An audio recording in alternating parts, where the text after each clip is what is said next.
요즘 아이들 그 사춘기 시작하는 그 시기를 보면요, 우리 때보다는 굉장히 빨라진 것 같습니다.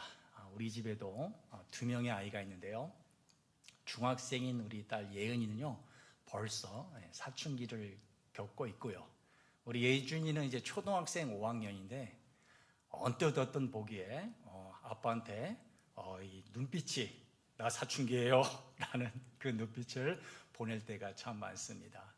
사실 저도 여러분도 다 이 사춘기의 시기를 다 보냈습니다. 저 같은 경우에도 중고등학교 시절에 부모님의 말씀에 순종하기보다는, 얼굴 보면 막 순종하게 생겼지만 그런 거 하기보다는 이제 부모님의 막 저항하고 반항하고 막 그런 적이 많았는데요, 그럼에도 불구하고 저희 부모님께서 저 옆에서 보듬어 주시고 항상 격려해 주신 덕분에 제가 지금 이렇게 이 자리에 있는 것 같습니다. 만약 제가 그때 만약에 어긋난다면요, 아마 지금의 모습과는 많이 달랐을 것입니다. 그래서 항상 부모님에게 감사하고 있습니다. 사실 그때는 그 부모님의 그 모든 이야기가 다 간섭처럼 들려서 항상 불평과 불만이 가득했죠.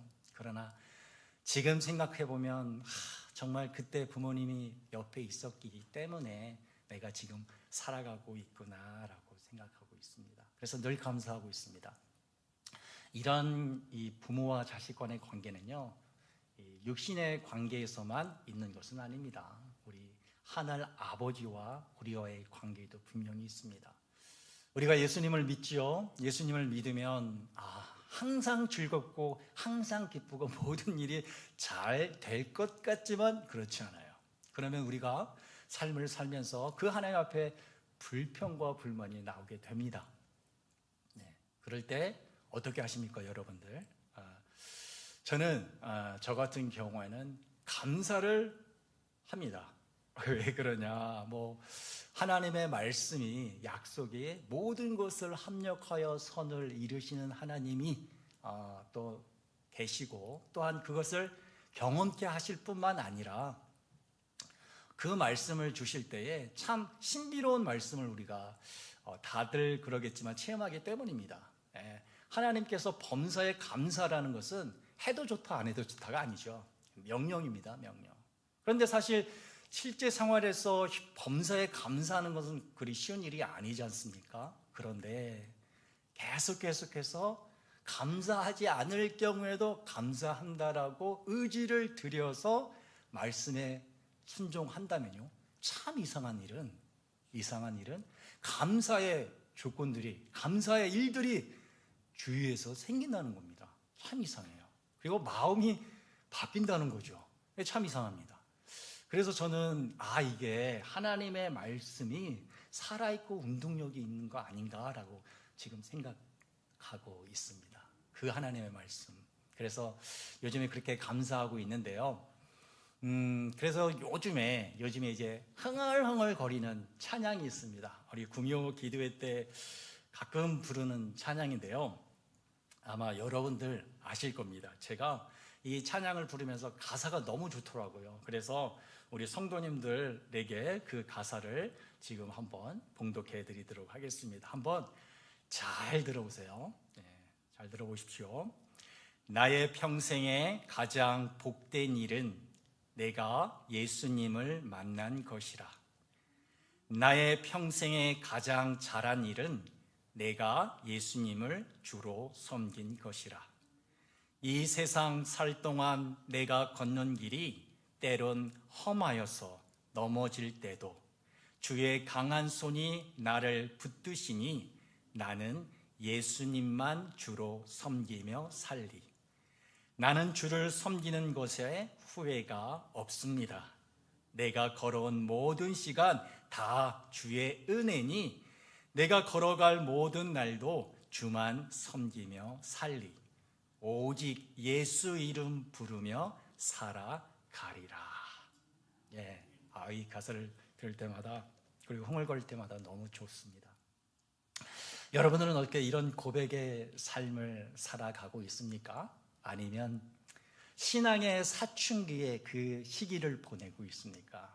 꼭 기억해야 할 것은요, 우리가 사춘기의 시간을 걸어갈 때도 우리의 육신의 부모님이 우리 옆에 계신 것처럼 우리 하늘아버지도 우리의 그 신앙의 사춘기 속에서도 항상 계셔서 우리를 돌보시고 우리를 보호하시고 우리를 인도하시는 분이라는 것을 우리는 꼭 기억해야 합니다.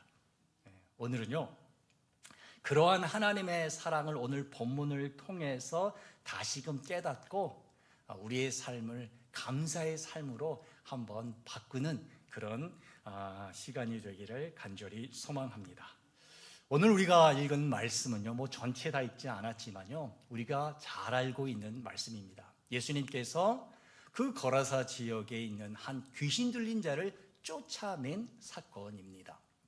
그런데 이 사건이 단지 예수님께서 귀신 들린 자를 쫓아냈다, 기적의 사건이라기보다는요, 이 안에는요, 하나님께서 그 하나님의 사랑을 숨겨뒀다는 것입니다. 오늘요, 여러분과 제가 그 사랑을 발견하기를 원합니다. 그래서 그 사랑 안에서 정말 나는 정말 행복하다, 난 정말 예수님 믿은 거 후회하지 않아 라고 고백하는 그러한 시간 되기를 간절히 소망합니다. 그 사랑 첫 번째가 뭐냐? 바로 주님께서 찾아오셨다입니다. 우리 한번 다 같이 봉독해 주십시오. 따라 주십시오. 주님께서 찾아오셨다. 네, 주님께서 찾아오셨습니다. 그냥 온 것도 아니고 찾아오셨습니다.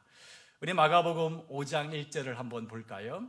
마가복음 1절에 보면 예수께서 바다 건너편 거라사인의 지방에 이르러 라고 되어 있습니다. 짤막한 구절이지요.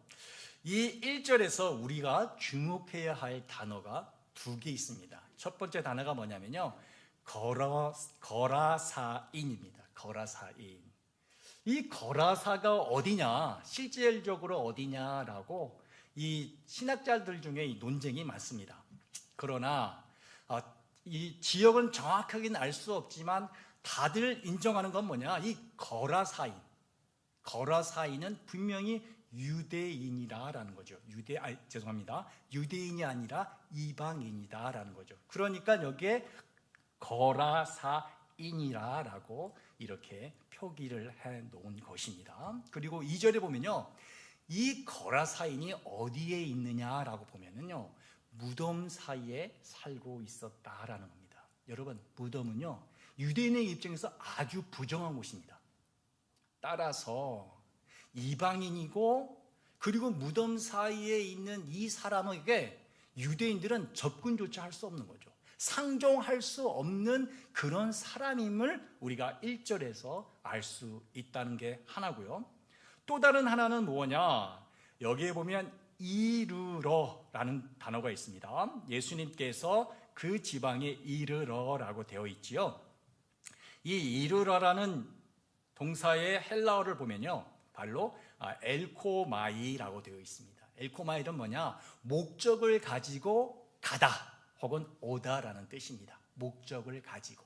그렇다면 여기서 나와 있는 거라사인 그리고 이르러, 이 두 단어를 통해서 우리가 알 수 있는 건 무엇이냐면, 예수님께서 그냥 이곳저곳 다니시다가 우연히 이 거라사 지역에 들린 것이 아니고 목적을 가지고 이 이방인, 거라사인, 귀신 들린 자, 특히나 무덤가에 있는 자를 만나러 오셨다는 거죠. 의도적으로 오셨다는 겁니다.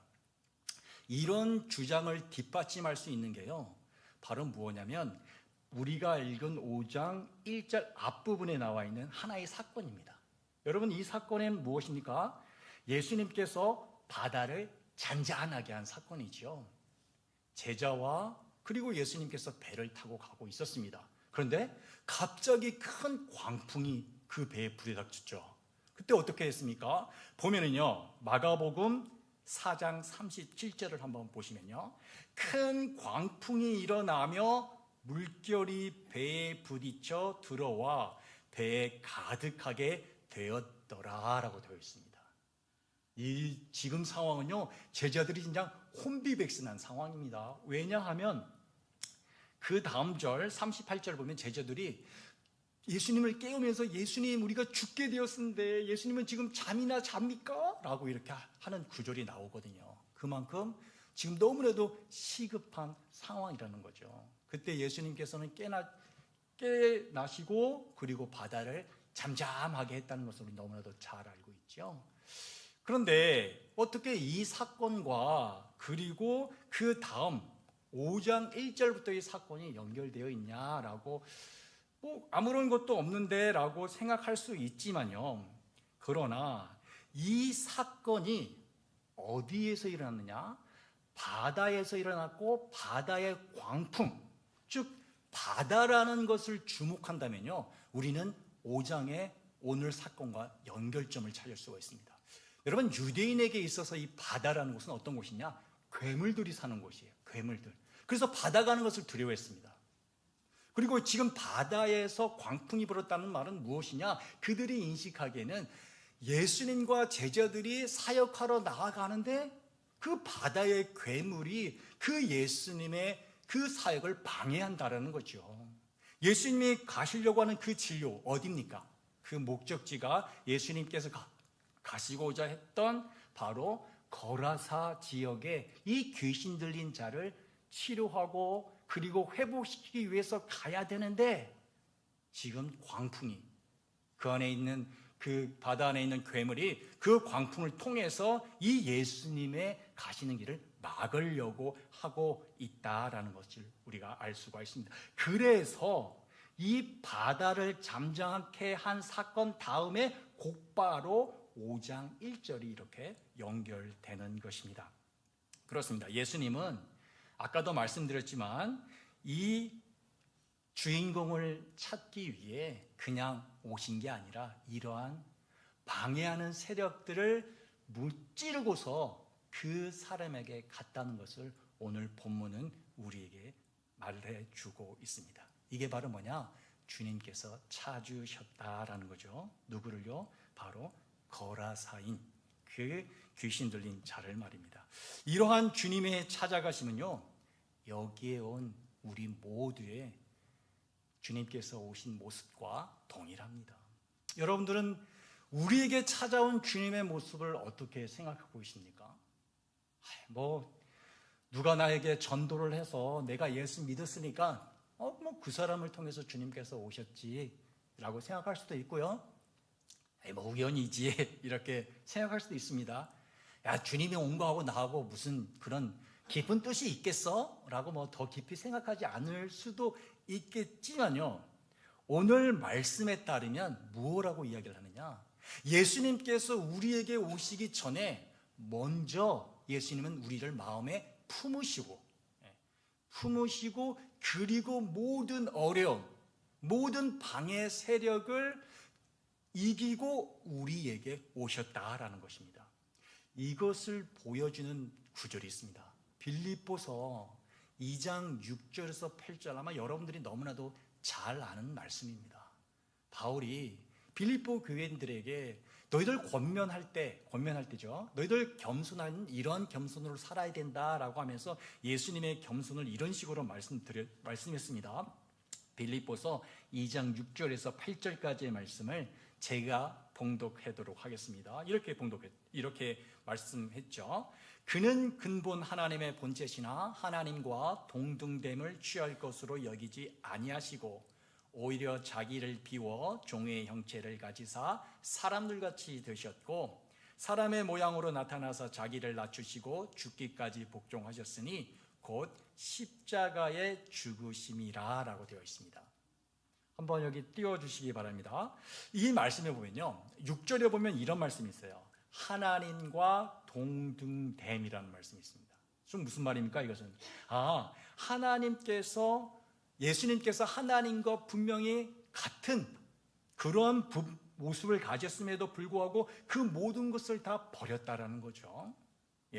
그리고 우리에게 오셨다는 겁니다.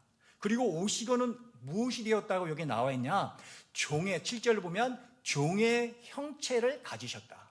그리고는 사람들 같이 되셨다라고 여기 나와 있어요.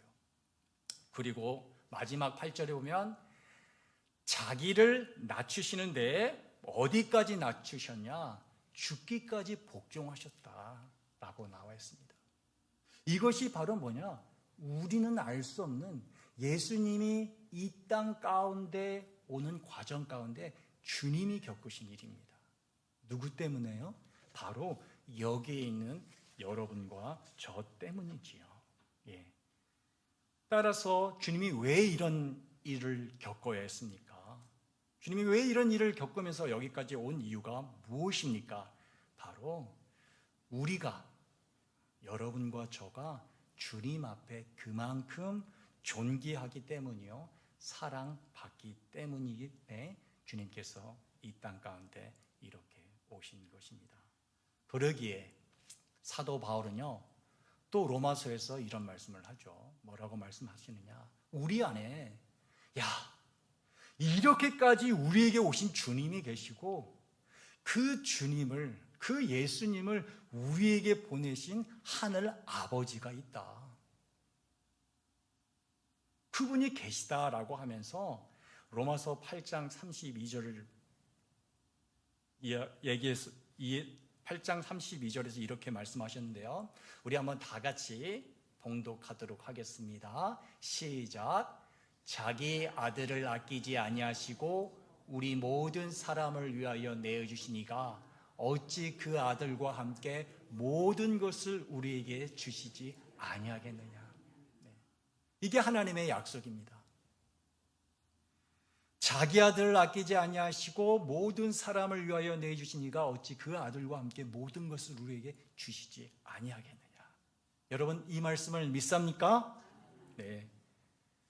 그렇다면 이제 우리는 불평하고 싶은 마음, 그리고 우울의 감정을 이길 수 있습니다. 무엇으로요?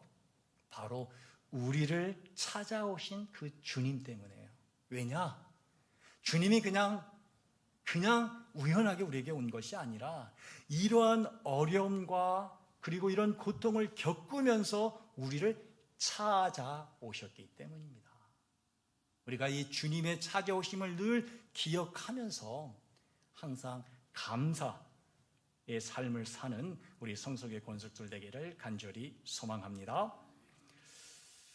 둘째, 오늘 본문에 숨겨진 주님의 사랑은 무엇일까? 바로 주님은 회복시킨다라는 것입니다. 우리 한번 따라해 볼까요? 주님은 회복시킨다. 네, 주님께서는요, 힘들게 거라사 지역에 오셨습니다. 그리고 하신 일이 무엇입니까? 그렇습니다. 거라사인 그 무덤 사이에 있는 그 사람에게서 귀신을 내어 쫓았죠. 그런데 오늘 본문에 보면 그 귀신의 지배를 받는 그 사람을 어떻게 묘사하고 있느냐? 3절과 5절 보니 이렇게 주인공을 묘사하고 있습니다. 보십시오. 그 사람은 무덤 사이에 거처하는데 이제는 아무도 그를 쇠사슬로도 맬 수 없게 되었으니 밤낮 무덤 사이에서나 산에서나 늘 소리 지르며 돌로 자기의 몸을 해치고 있었더라 라고요. 3절과 5절을 보면요, 여기에서 묘사된 사람, 그 주인공은요, 단순히 아픈 사람이 아니에요. 정말로 귀신에 잡혀있는 사람임을 알 수가 있습니다. 따라서 그는 귀신에 잡혀있기 때문에 누구도 그를 제압할 수 없었습니다. 그렇다면 어떤 결론이 나오죠? 예, 사회에서 그는 배제될 수밖에 없습니다. 그리고 그는 자신의 몸을 자해했습니다. 자신의 몸을 자해했다는 것은 스스로 자신을 포기했다는 거죠. 그만큼 그에게는 아무런 희망이 없이 그냥 절망밖에 없는 그런 사람이었다는 것입니다. 그런데 예수님이 그런 사람에게 오늘 오셨다. 그리고는 그에게서 귀신을 내어 쫓으셨다라고 성경은 말합니다. 그런데 그 귀신이 어떤 귀신이냐면 여기 나와 있는 것처럼 군대 귀신이라고 합니다. 굉장히 많이 있어서 군대 귀신이다라고 하는 거고요. 그리고 그 군대 귀신이 그 사람에게 나아갈 때 예수님한테 부탁했습니다. 우리를 제발 이 지역에서 떠나게 하지 마라. 그리고는 저기 돼지떼가 있는데 그들에게 가게 하라. 이렇게 해서 부탁을 했을 때 예수님이 왜 그것을 부탁했는지는 모르지만 그 부탁을 받아들이고 허락해 주셨어요.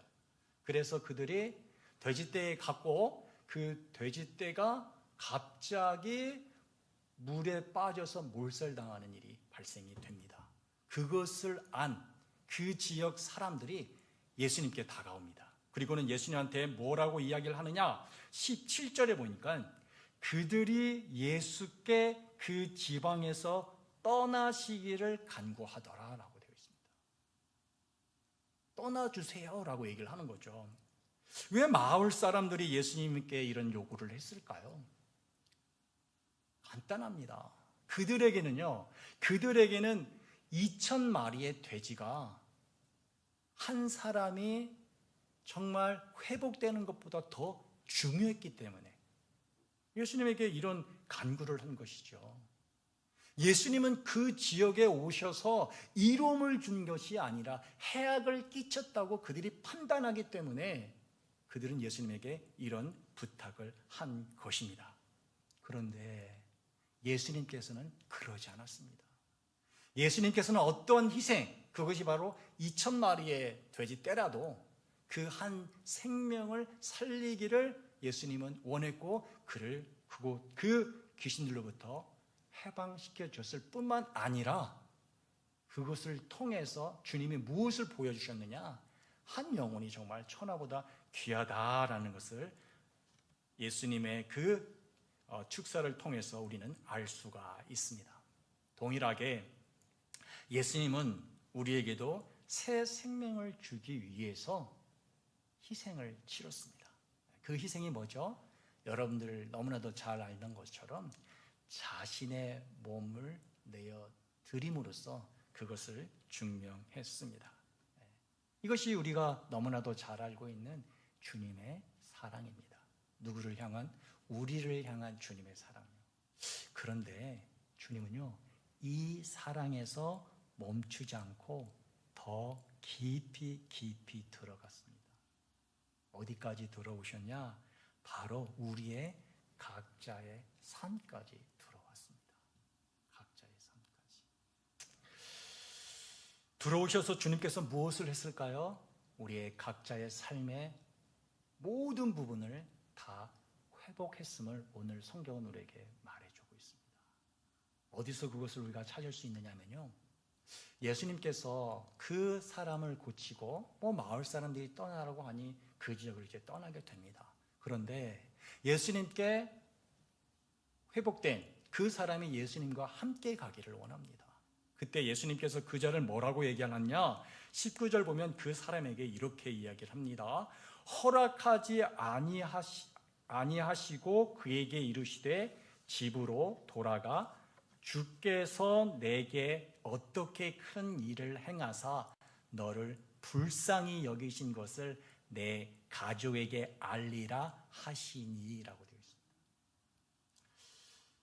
예수님은 분명히 그에게 뭐라고 했죠? 집으로 돌아가라 라고 했습니다.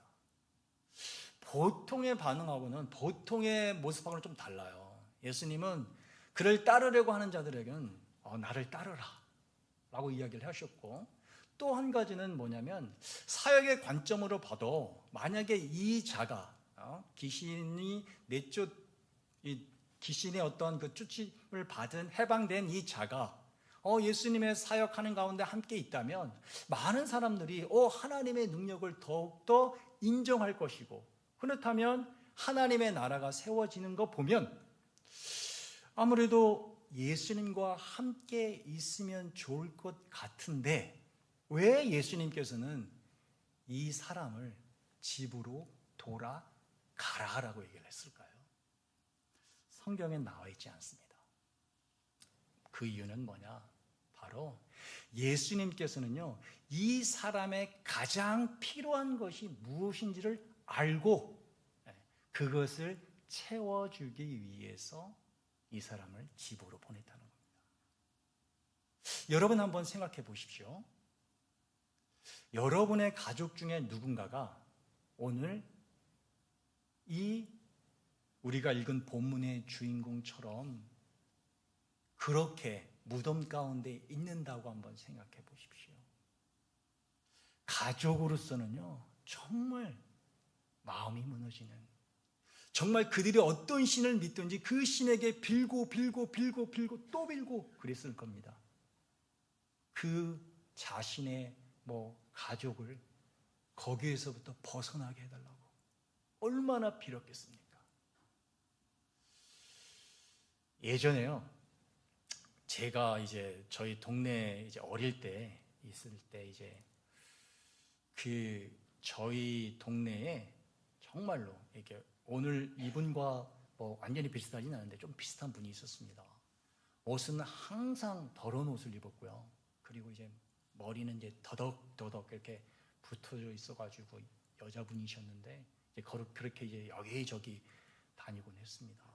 그분을 이렇게 돌아다닐 때마다 우리는 많은 애들이겠죠. 잘 모르니까 많은 애들이 뭐라고 이렇게 막 얘기했냐면 미친 X라고 하면서 막 이렇게 하면서 막 욕을 했던 그런 기억이 좀 있습니다.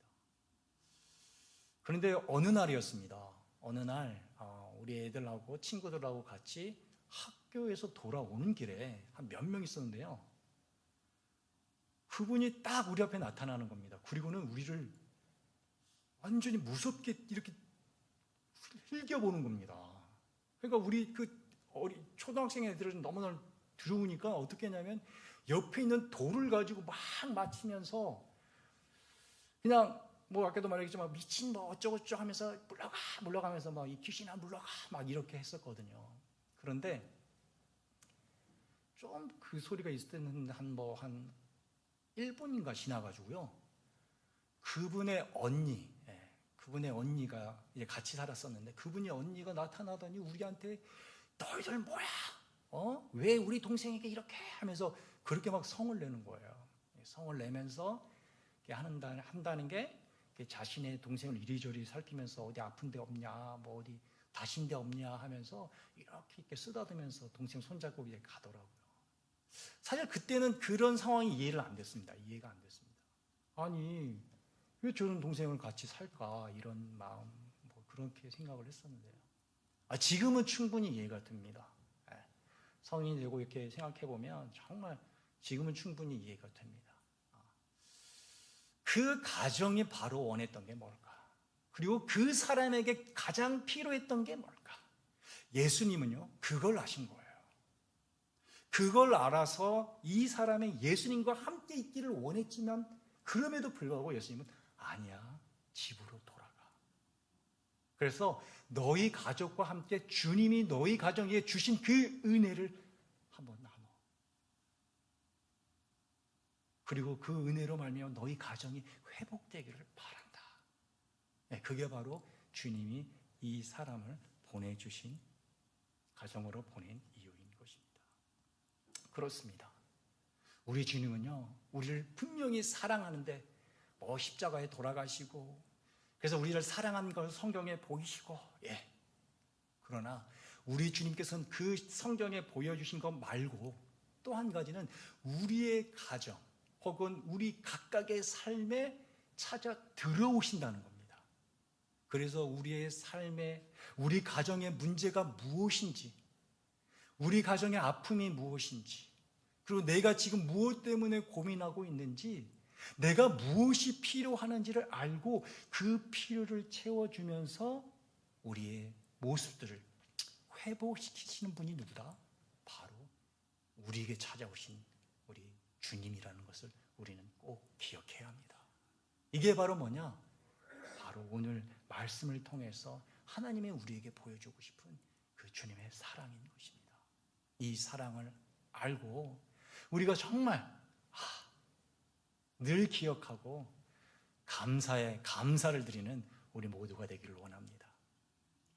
말씀을 맺도록 하겠습니다. 종종요, 우리 예준이가 막 불평을 합니다. 야, 다른 부모님은 이렇게 하면서 여러 가지 하면서 그렇게 불평을 할 때마다 저도 그랬지만, 저도 예전에 그랬지만요. 야, 너희들 마냥 부모님이 없다는 말이 어떻게 할 거야? 라고 하면서 좀 아이를 이렇게 강압적으로 막 설득하고 싶은, 그래서 좀 말 좀 잘 들어 이렇게 하고 싶은 마음이 굴뚝이지만 사실 그렇게는 못하죠. 왜입니까? 그래도 자식인데, 그리고 하나님이 나에게 주신 귀한 자식인데 내가 어떻게 그렇게 합니까? 하나님도 마찬가지예요. 하나님은 절대 우리에게 협박하지 않습니다. 너 불평해? 너 지금 불평하고 있어? 라고 해서 우리를 강압적으로 감사케 하시는 분이 아닙니다. 하나님이 하시는 방법은 무엇입니까? 바로 우리의 불평을 무엇으로 바꾸느냐? 감사로 바꿔주십니다. 무엇을 통해서요? 바로 하나님의 사랑. 여러분들 그거 잘 알죠? 그 어떤 나무꾼이 걸어가는데, 나무꾼인가? 저는 모르겠지만, 바람을 하고 해하고 이제 시합을 냈습니다. 누가 저 사람의 옷을 빨리 벗기냐?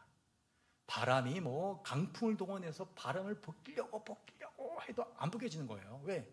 바람이 불면 불수록 그 주인공은 이렇게 싸매니까요, 옷을. 그런데 햇빛이 온화한 모습으로 그 사람을 햇빛을 비치자 그냥 옷을 다 벗습니다. 우리 하나님의 그 빛은 바로 사랑의 빛입니다. 그 사랑의 빛을 통해서 우리로 하여금, 그래, 이거야, 이게 하나님께서 나에게 주신 기쁨이고, 그리고 은혜고, 그리고 정말로 나의 주신 인생에 있어서 잊지 못할 가장 큰 것이야 라고 고백하게 하는 것입니다. 그렇습니다. 꼭 두 가지만 기억하십시오. 주님은요, 우리를 찾아오셨습니다. 그냥 오시지도 않고요, 그리고 그냥 가다가 들린 것도 아니죠. 한 명 한 명 한 명의 마음을 다 아시고 그 속에서 우리를 찾고 찾아서 우리에게 오신 분이 누구다? 바로 주님이십니다. 그런데 거기에서 멈추지 않고 더 들어오셨죠. 그래서 우리의 여러 가지 문제를 보시며, 야, 함께 가자. 내가 함께 감으로 우리가 같이 모든 것들을 함께 하며, 그리고 해결하고, 우리 하나님 안에서, 너가 내 안에서 내가 너 안에서 정말 우리 하나의 인생에 대해서 정말로 감사하는 인생으로 나아가자라고 하나님께서 우리를 초청하십니다. 이 감사의 주간 동안 우리가 더욱더 하나님의 사랑을 묵상하고 그 사랑 안에서 하나님께 감사하는 귀한 감사의 주간, 추수감사절 주간 되기를 간절히 소망합니다. 기도하겠습니다.